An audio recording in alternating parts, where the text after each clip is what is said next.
আচ্ছা, বেইমানি যদি পুরুষরা করে তাহলে নারী কেন ঠকে গিয়ে অন্য পুরুষকে আপন করে নেয়? কই, আমি তো কখনো কোনো পুরুষকে আপন করতে দেখিনি। আমি অনেক পুরুষকে ঠকে যেতে দেখেছি।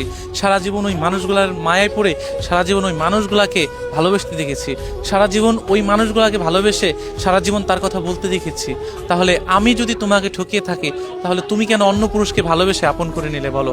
আমি তো তোমাকে কখনো ভুলতে পারিনি। আমি সারাটাক্ষণ তোমায় নিয়ে ভাবি, আমি সারাটাক্ষণ তোমায় নিয়ে কষ্ট পেতে থাকি, আমি সারাটাক্ষণ তোমার কথা ভাবতে ভাবতে আমার চোখের পানি চলে আসে। তাহলে আমি তোমাকে কোথায় ঠকালাম? আমি যদি তোমাকে ঠকিয়ে থাকি, তাহলে তুমি কেন অন্য পুরুষকে ভালোবেসে আপন করে নিলে? এইটা যদি সত্যি হবে, তাহলে কেন তুমি অন্য পুরুষকে আপন করে নিলে? একটাবারও তো চিন্তা করতে পারতে যে ওই মানুষটা আমাকে ভালোবাসে, তাহলে আমি ওই মানুষটাকে সারা জীবন ভালোবেসেই যাব। আসলে নারীর মিথ্যা ছলনায় অনেক মানুষই হেরে যায়, এটাই সত্যি কথা। কারণ কি, আমরা বলি, কিন্তু আমি দেখো, আমি যদি বলি যে কোনো মানুষকে ভালোবাসবো না, এটা পুরুষের দ্বারা সম্ভব। যদি বলে যে কোনো নারীকে ভালোবাসবে না, তাহলে পুরুষ সারা জীবনে ওই নারীকে ভালোবাসতে যেতে পারে যেই মানুষটার কাছে ঠকে এসেছে। কিন্তু কোনো নারী যেই পুরুষকে ঠকিয়ে এসেছে, ওই পুরুষকে সারা জীবন কোনোদিনও মনে রাখতে পারবে না।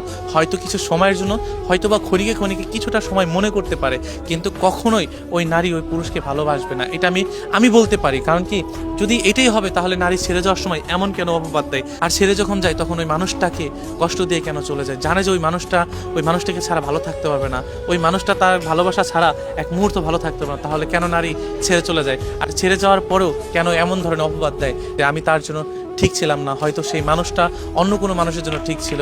আসলে কি জানেন যে নারী মানুষ, আমি জানি না নারীরা কতটুকু কিভাবে নিবে, কিন্তু কি জানেন, আমি সব নারীর দোষ দিতে পারি না, কিন্তু কিছু কিছু ক্ষেত্রে নারীরা পুরুষগুলোকে এমনভাবে ঠগায়, খুবই বাজেভাবে ঠগায়, যেটা আসলে প্রকাশ করার মতো না। কিন্তু একজন পুরুষ যখন একজন মানুষকে ভালোবাসে বা একটা নারীকে ভালোবাসে, তখন সারাটা জীবন ওই মানুষটাকে ভালোবেসে চায়। এটাই পুরুষের ভালোবাসা। আপনি পুরুষের ভালোবাসা কখনোই কোনো কিছুর সাথে আপনি তুলনা করতে পারবেন না। যদি আপনি তুলনা করেন, তাহলে আমি বলবো যে বোকামি। কারণ পুরুষ নিঃস্বার্থভাবে ভালোবাসতে পারে, এটাই পুরুষ। নিঃস্বার্থে ভালোবাসার জন্য পুরুষই সেরা। কারণ নারী যখন ঠকে যায়, তখন নানান ধরনের অজুহাত দেয়, কিন্তু যখন একজন পুরুষ ঠকে যায়, তখন ওই নারীকে সারাটা জীবন ভালোবেসে যায়। এটাই পুরুষের সবচেয়ে বড় বৈশিষ্ট্য।